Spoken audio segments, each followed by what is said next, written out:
प्रसंग चल रहा है। अक्रूर जी और कृतवर्मा ने शतधन्वा को प्रेरित किया। सत्राजित को मार करके वो मणि लेकर के भागा। अक्रूर जी ने कहा मणि तुम हमें दे दो। भगवान श्री कृष्णचंद्र जी बलराम जी ने उनका पीछा किया। वो जनकपुरी के पास जाकर उसका घोड़ा गिर गया शतधन्वा का। भगवान ने दौड़कर सुदर्शन चक्र से उसकी गर्दन उतार दी। अब उसके कपड़ों में देखा तो स्यमंतक मणि थी नहीं। बलराम जी से कहा हमने शतधन्वा को तो मार डाला लेकिन इसके पास मणि नहीं। तो बलराम जी ने कहा अब हम यहाँ आ गए हैं तो विदेहराज जनक से कुछ चर्चा करेंगे, अब आप जाओ। शतधन्वा ने कहीं ना कहीं तो स्यमंतक मणि रखी होगी, खोज करो, मैं विदेहराज से मिल करके फिर आऊंगा क्योंकि मेरे बहुत प्रिय मित्र हैं। परीक्षित यह कहकर यदुवंश शिरोमणि बलराम जी मिथिला नगरी में चले गए। जब मिथिला नरेश ने देखा कि पूजनीय बलराम जी महाराज पधारे हैं तब उनका हृदय आनंद से भर गया। उन्होंने झटपट आसन से उठकर दिव्य सामग्रियों से बलराम जी का पूजन किया। इसके बाद बलराम जी कई वर्ष तक मिथिलापुरी में रहे क्योंकि परम ज्ञानी मिथिला नरेश से सदैव सत्संग होता रहता। महात्मा जनक ने बड़े प्रेम और सम्मान से बलराम जी को रखा। कई वर्ष तक बलराम जी मिथिला में रहे।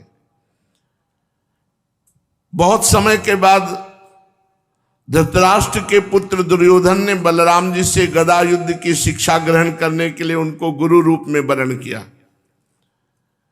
अब अपनी प्रिया सत्यभामा का प्रिय कार्य करके शतधन्वा को मार करके भगवान श्री कृष्ण द्वारिकापुरी लौट आए और समाचार सुना दिया कि शतधन्वा मारा गया लेकिन स्यमंतक मणि उसके पास नहीं मिली। इसके बाद सत्राजित की अंत्येष्टि क्रिया करवाई। अंत्येष्टि क्रिया करने से जो प्राणी शरीर छोड़कर जाता है उसकी उन्नति होती है, करना चाहिए सबको। जैसे अब आजकल शॉर्टकट हर जगह होने लगा, नहीं 13 दिन तक कर्मकांड होते हैं। मुंडन करा करके एक आदमी पवित्र रहता है 13 दिन परिवार का, और वो सब रोज पिंडदान और आराधना आदि करता रहता। गरुड़ पुराण होते थे, अब तो सब चटपट एकदम। इससे प्राणी की उन्नति होती। जैसे किसी के घर में कोई पधारा, आप 13 दिन तक अनुष्ठान कीजिए, गरुड़ पुराण हो रही है, भगवान नाम कीर्तन हो रहे हैं और ब्राह्मण भोज हो रहा है, और ये सब उस जीवात्मा को तो मृतक में जो मृतक प्राणी हो गया उसके उपलक्ष्य में जो करवाया जा रहा है, तो 13 दिन तक वो सब उसको पुण्य प्राप्त होते हैं और वो उन्नति को प्राप्त होता है। इसीलिए चाहा जाता है कि हमारे परिवार में कोई एक वंश चलाने वाला हो। जब हमारा शरीर छूटे तो अनुष्ठान, कम से कम हमसे नहीं बन पाया तो वो अनुष्ठान करवा के हमारी सदगति करवा दे, श्रीमद् भागवत करवा दे, संत से भंडारा करवा दे और अन्य ब्राह्मणों का भोज करवा, ये सब किया जाता है उत्सव। भगवान ने वो सब किया। अक्रूर और कृतवर्मा ने शतधन्वा को सत्राजित के वध के लिए उत्तेजित किया था। जब सुना कि शतधन्वा मारा गया तो दोनों द्वारिका से भाग खड़े हुए।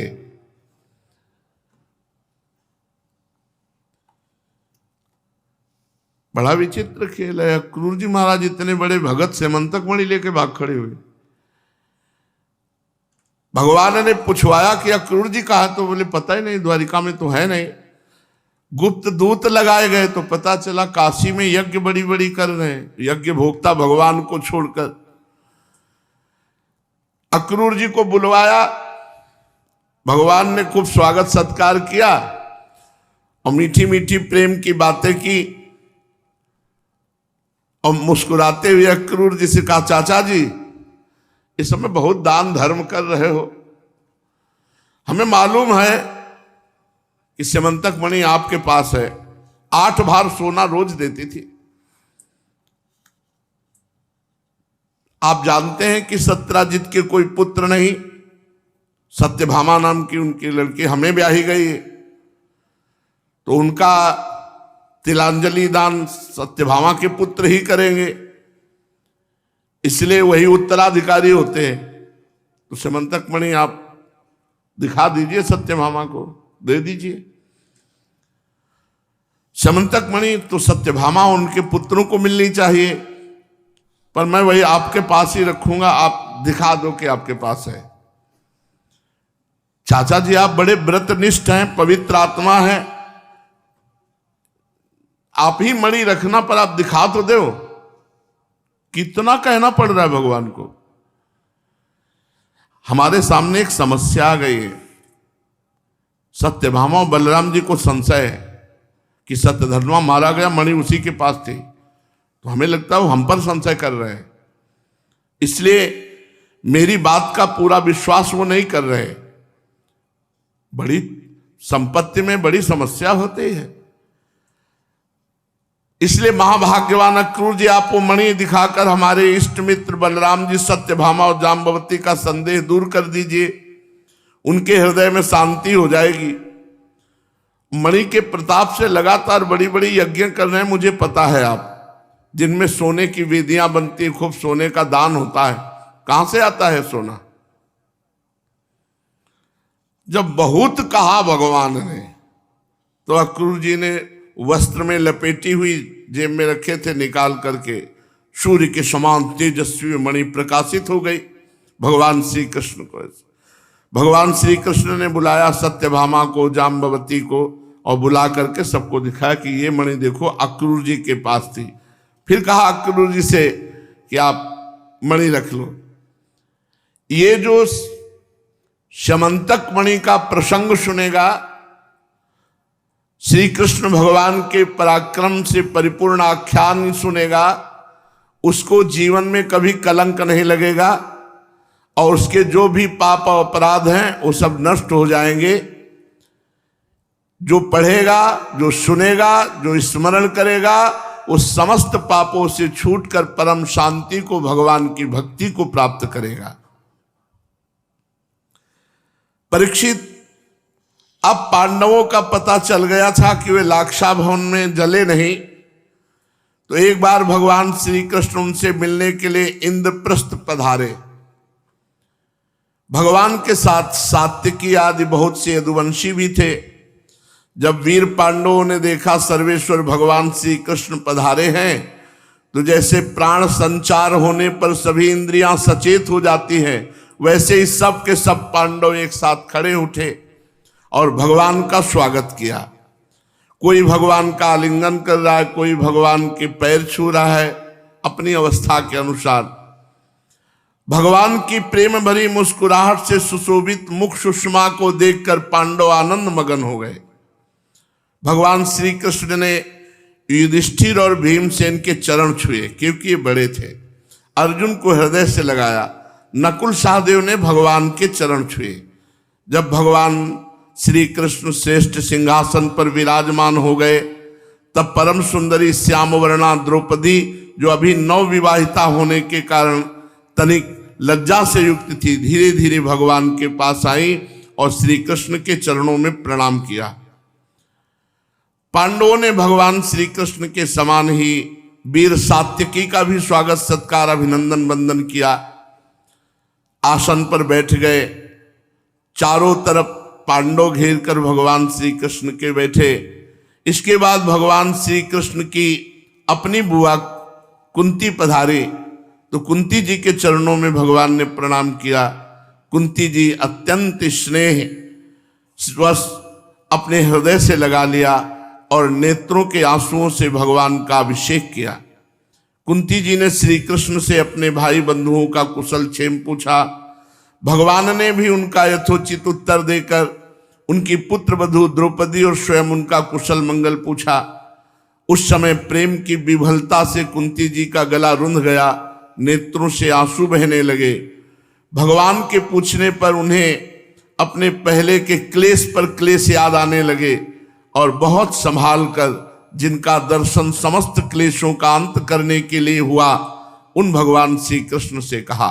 कुंती जी ने कहा, श्री कृष्ण, जिस समय तुमने हम लोगों को अपना कुटुंबी संबंधी समझकर स्मरण किया, तभी से हमारा कुशल मंगल हो गया। जब से अक्रूर जी को भेजा, उसी समय से हम अनाथ सनाथ हो गए। मैं जानती हूं कि तुम संपूर्ण जगत के परम हितैषी सुहृद और आत्मा हो। ये अपना है और ये पराया है, इस प्रकार की भ्रांति हे श्री कृष्ण तुम्हारे अंदर नहीं है।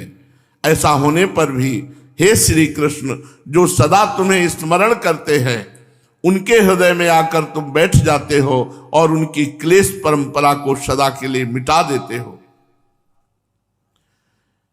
युधिष्ठिर जी ने कहा, हे सर्वेश्वर श्री कृष्ण, हमें इस बात का पता नहीं कि हमने अपने पूर्व जन्म में या इस जन्म में कौन सा तपस्या साधन किया, क्योंकि आपका दर्शन तो बड़े बड़े योगेश्वर भी बड़ी कठिनाई से प्राप्त कर पाते हैं और हम कुबुद्धियों को घर बैठे आपका दर्शन हो रहा है। राजा युधिष्ठिर ने इस प्रकार भगवान की विनय की, खूब सम्मान किया और भगवान से कुछ दिन वहीं रहने की प्रार्थना की। भगवान श्री कृष्ण इंद्रप्रस्थ के नर नारियों को अपनी रूप माधुरी से नयनानंद का दान करते हुए 4 महीनों तक वहां सुखपूर्वक रहे। जब रह रहे थे तो उन्हीं दिनों में एक बार वीर शिरोमणि अर्जुन ने गांडीव धनुष और अक्षय बाण वाले 2 तरकस लिए और भगवान श्री कृष्ण के साथ कवच पहन करके रथ पर सवार हुए, जिस पर कपिध्वज वानर चिन्ह की ध्वजा लगी हुई है। विपक्षी वीरों का नाश करने वाले अर्जुन गहन वन में शिकार खेलने के लिए गए, जो बहुत ही हिंसक सिंह बाघ आदि भयंकर जानवरों से भरा हुआ था। उनमें से यज्ञ के योग्य जो पशु थे, उनको उन्होंने शिकार किए। अब वो प्यास लगने पर यमुना जी के किनारे गए और भगवान श्री कृष्ण अर्जुन दोनों यमुना जी में हाथ प्रक्षालन करके निर्मल जल पिया। और जब जल पीकर खड़े होकर वापस हुए तो देखा एक दूर में तपस्या कर रही थी एक कन्या। इतनी श्रेष्ठ सुंदरी थी वो कि मुख देखते ही भगवान श्री कृष्ण लुभायमान हो गए। अपने प्रिय मित्र श्री कृष्ण के भेजने पर अर्जुन ने जाकर पूछा, सुंदरी तुम कौन हो? यमुना के पावन तट पर किसके लिए तपस्या कर रहे हो? क्या चाहती हो? किसकी पुत्री हो? मैं ऐसा समझता हूं तुम्हारी तपस्या का उद्देश्य योग्य पति ही होगा। हे कल्याणी, तुम अपना सारा परिचय दो। तो उस कन्या ने कहा, मैं भगवान सूर्यदेव की पुत्री हूं। मैं सर्वश्रेष्ठ वरदानी भगवान श्री कृष्ण को पति के रूप में प्राप्त करना चाहती हूं, इसीलिए यहां कठोर तपस्या कर रही हूं। वीर अर्जुन, मैं लक्ष्मी के परम आश्रय भगवान को छोड़कर और किसी को अपना पति नहीं बना सकती। अनाथों के एकमात्र सहारे प्रेम वितरण करने वाले भगवान श्री कृष्ण मुझ पर प्रसन्न हो। मेरा नाम कालिंदी है, यमुना में मैं निवास करती हूं। भगवान का दर्शन होगा इसलिए मैं यहां तपस्या कर रही हूं। अर्जुन ने जाकर भगवान श्री कृष्ण से सारी बातें कही। वो तो पहले से ही सब कुछ जानते थे। अब उन्होंने कालिंदी जी को कहा कि तुम्हारी तपस्या पूर्ण हुई, आओ हमारे साथ रथ में बैठो, और फिर धर्मराज युधिष्ठिर के पास ले आए। इसके बाद पांडवों की प्रार्थना से और यमुना जी ये चतुर्थ पत्रानी हुई। सबसे पहले श्री रुक्मिणी जी, फिर जाम्बवती जी, फिर सत्यभामा जी, फिर कालिंदी जी, 4 भगवान की पटरानियां भी हुई। अब भगवान श्री कृष्ण पांडवों के रहने के लिए एक अत्यंत अद्भुत और विचित्र नगर विश्वकर्मा के द्वारा बनवा दिया। भगवान इस बार पांडवों को आनंद देने और उनका हित करने के लिए बहुत दिनों तक रहे। इसी बीच अग्निदेव को खांडववन दिलाने के लिए अर्जुन के सारथी भी बने। खांडववन का भोजन मिल जाने से अग्निदेव भगवान बहुत प्रसन्न हुए। उन्होंने अर्जुन को गांडीव धनुष, 4 श्वेत घोड़े, 1 रथ, 2 अटूट बाणों वाला तरकस और एक ऐसा कवच दिया जिसे कोई अस्त्र शस्त्रधारी भेद न सके। खांडवदाह के समय अर्जुन ने मैदानों को जलने से बचा लिया था, इसलिए उसने अर्जुन से मित्रता कर ली और एक ऐसी सभा बनाई जो बड़ी अद्भुत थी। जहां जल भरा था वहां लग रहा था भूमि है, और जहां भूमि जैसा लग रहा था वहां जल भरा था। जब दुर्योधन इस सभा को देखने के लिए आया तो जहां भूमि जैसा दिखाई दे रहा था वहां जल है, और जहां जल जैसा दिखाई दे रहा वो भूमि है। तो दुर्योधन को लगा जल है, तो अपनी धोती समेटने लगा, तो सब हंस दिए। तो आगे पैर रखा तो भूमि, और वो जल जैसा दिखाई दे रहा था, और आगे भूमि जैसा दिखाई दे रहा था। धोती छोड़ी तो जल में वो गिर पड़ा। सब उपहास किए। जल में स्थल और स्थल में जल का भ्रम हो गया, और इसी हंसी का कुप्रभाव पड़ा। युधिष्ठिर महाराज ने कहा ये बहुत बुरा हुआ, ये बहुत अभिमानी दुर्योधन, इसका उपहास कर दिया गया, अभी अनिष्ट करेगा, अमंगल करेगा। कुछ दिनों के बाद भगवान वहां कुछ दिन तक रहे, फिर अर्जुन आदि से अनुमति लेकर सात्यकी के साथ द्वारिका लौट आए, और वहां आकर ठीक नक्षत्र ग्रह और ज्योतिष के अनुसार कालिंदी जी से विवाह किया, पाणिक ग्रहण किया। उनके स्वजन संबंधियों को परम मंगल और परमानंद की प्राप्ति हुई। अब 5वीं पटरानी। उज्जैन देश के राजा थे विंद और अनुविंद। वे दुर्योधन के वशवर्ती, दुर्योधन के मित्र और अनुयायी थे। उनकी बहन का नाम था मित्रविंदा। ये 5वीं भगवान की अष्टपटरानियों में है मित्रविंदा जी।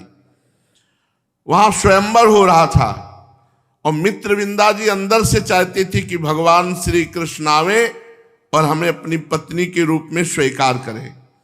परंतु विंद और अनुविंद ये दुर्योधन के अनुयायी थे, भगवान से द्वेष करते थे। भगवान श्री कृष्ण राजाओं की भरी सभा में गए और बलपूर्वक मित्रविंदा को स्वीकार कर लिया। सारे राजा अपना मुंह देखते रह गए। मित्रविंदा जी भगवान की 5वीं पटरानी हुई। 6वीं, कौशल देश के राजा थे नग्नजित। वे अत्यंत धार्मिक थे। उनकी परम सुंदरी कन्या का नाम था सत्या। मित्रविंदा, सत्या, जिन्हें नग्नजिति भी कहा जाता है। नाग्नजिति। परीक्षित, वहां एक शर्त रखी गई थी। 7 दुर्दांत साण थे, उनको नाथना था अकेले। जो नाथ लेगा 7 दुर्दांत साणों को, बैलों को, उन्हीं के साथ नागनिजिति सत्या का विवाह होगा। बड़े बड़े राजकुमार बलवान आए, हाथ पैर तोड़वा के चले गए। बड़ी तीखी सींगें, और वो ऐसे बलवान थे कि 7 एक साथ, एक बैल गंध नहीं सह सकता था किसी मनुष्य की। जो ही नजदीक आवे तो मार के गिरा दे। कितने वीरों की दुर्दशा करके भेज दिया गया था। आए थे ब्याह करने में, लेकिन दुर्दशा होके लद के चले जाते थे। जब भगवान श्री कृष्ण के पास ये सूचना पहुंची तो भगवान सत्या को प्राप्त करने के लिए एक छोटी सी सेना ली और कौशलपुरी अयोध्या पहुंचे। कौशल नरेश महाराज नग्नजित ने बड़ी प्रसन्नता से भगवान की अगवानी की, आसन पूजन आदि बड़ा अभिनंदन किया। राजा नग्नजित की कन्या सत्या ने देखा कि मैं जिनको अपना पति बनाना चाहती थी वही रमा रमण भगवान यहाँ पधारे हैं।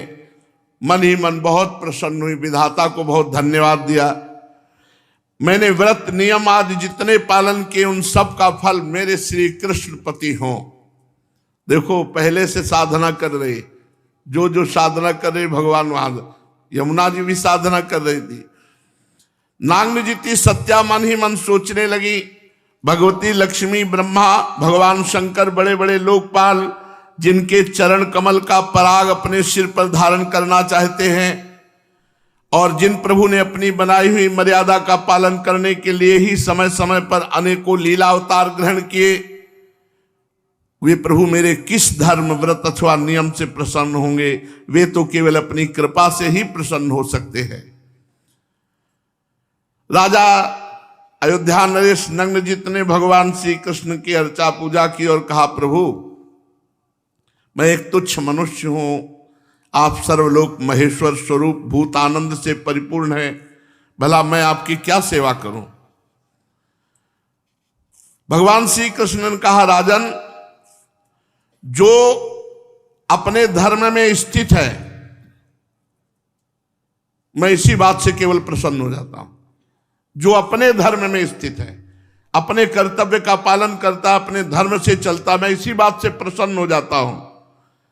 धर्मज्ञ विद्वानों ने उसके कर्म की निंदा की है जो अपने धर्म का त्याग कर देता है।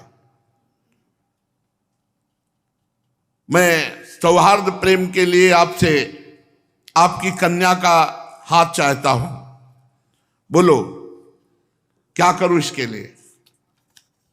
देखो, सत्याजित तपस्या, भजन, व्रत, नियम करने भगवान के लिए तो भगवान स्वयं मांग रहे हैं। राजा नग्नजित ने कहा, प्रभु आप समस्त गुणों के धाम, एकमात्र आश्रय हैं, आपके वक्षा स्थल पर भगवती लक्ष्मी जी निवास करती हैं, भला आपसे बढ़कर हमारी कन्या के लिए अभीष्ट वर कौन हो सकता है? परंतु मेरा एक प्रण है, कन्या के लिए कौन सा वर उपयुक्त है इसका परीक्षण करने के लिए 7 बैल हैं जो आज तक किसी ने बस में नहीं किया, आपको नाथना होगा। नाथ कर उनको, बड़े बड़े राजकुमार बलवान आए, उनके अंगों को खंडित करके उनका उत्साह तोड़कर यहां से वापस जाना पड़ा। यदि आप ही सत्या को ग्रहण करना चाहते हैं तो 7 बैलों को अपने बस में कर लीजिए, हमारी कन्या के लिए यही अभीष्ट वर होगा। भगवान श्री कृष्ण ने नग्नजित की ऐसी बात सुनी, पीतांबर से फेंट कसी और वहां गए, और ये कोई जान नहीं पाया, 7 रूप धारण किए और एक क्षण में एक एक बैल को नाच करके अपने बस में, और 7 को एक रूप में,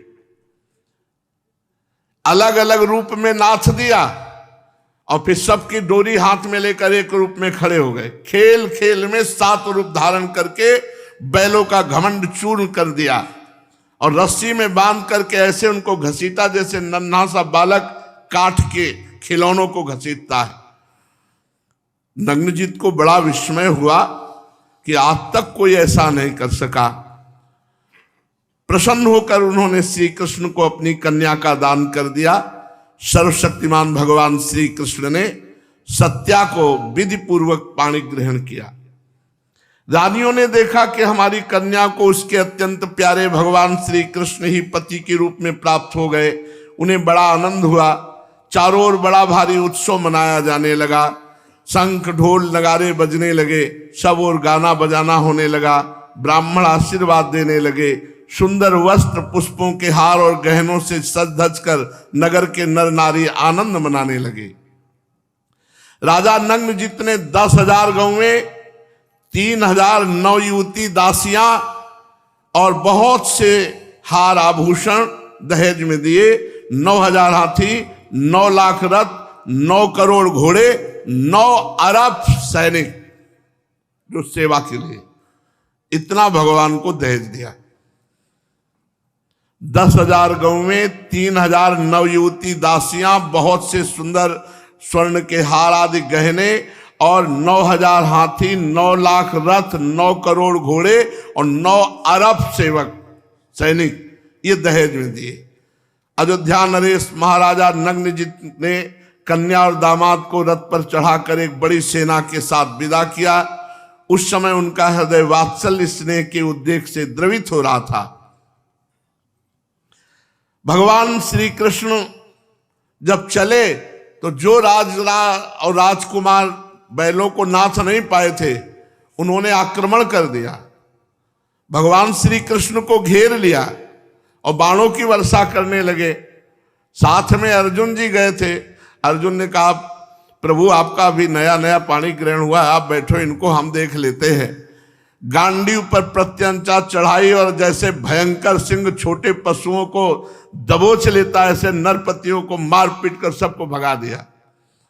भगवान श्री कृष्ण इतने बड़े दहेज के साथ सत्या को साथ लेकर द्वारिका में आए और पाणी ग्रहण संस्कार किया। रुक्मिणी जी, जाम्बवती जी, सत्यभामा जी, कालिंदी जी, मित्रविंदा जी और नागनिजिति सत्या जी, 6 पटरानियां हो गई। भगवान श्री कृष्ण की बुआ श्रुत कीर्ति के देश में ब्याही गई थी। उनकी कन्या का नाम था भद्रा जी, ये 7वीं पटरानी है। उनके भाई संतर्दन आदि ने स्वयं भगवान श्री कृष्ण को भद्रा जी को समर्पित किया। द्वारिका में भगवान ने भद्रा जी के साथ पाणी ग्रहण किया। फिर मध्य प्रदेश के राजा की एक कन्या थी लक्ष्मणा जी। ये अत्यंत सुलक्षणा थी। जैसे गरुण ने स्वर्ग से अमृत का हरण किया था, वैसे भगवान श्री कृष्ण ने स्वयंवर में अकेले ही हर लिया था। बड़ा कठिन स्वयंवर था जो लक्ष्मणा जी थी, बड़ा कठिन स्वयंवर था। जैसे द्रौपदी के स्वयंवर में था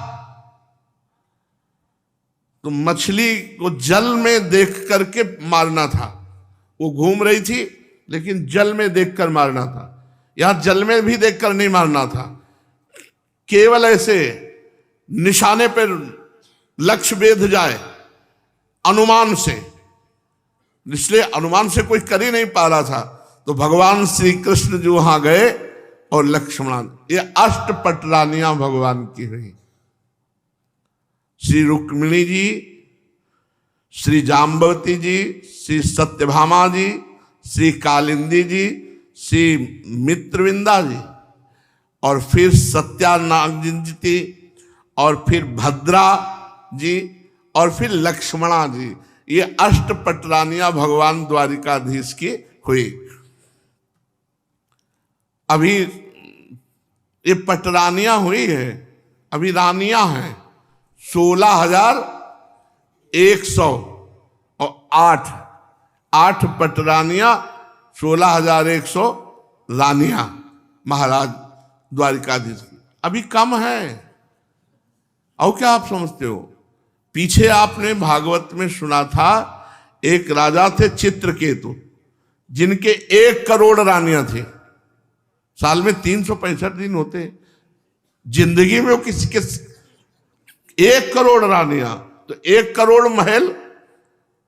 अब राजाओं के ऐसे थोड़ी होती कि 1 करोड़ महल। अब 1 करोड़ महल में कब वो जाते होंगे, कब मिलते होंगे? 1 करोड़ भागवत में लिखा हुआ है कि चित्रकेतु राजा के 1 करोड़ रानियां थे, जिनमें सबसे बड़ी रानी का नाम कृतद्युति था। तो प्रभु द्वारिकाधीश सर्वलोक महेश्वर, इनके 16,108 कोई बहुत बड़ी बात थोड़ी। वो अनंत रूपों में वही है। भगवान श्री कृष्ण चंद्रजू ने, भौमासुर का आतंक था, बहुत बलवान था, और इसके नगर में प्रवेश होना सबके बस की बात भी नहीं थी, केवल भगवान ही जा सकते थे।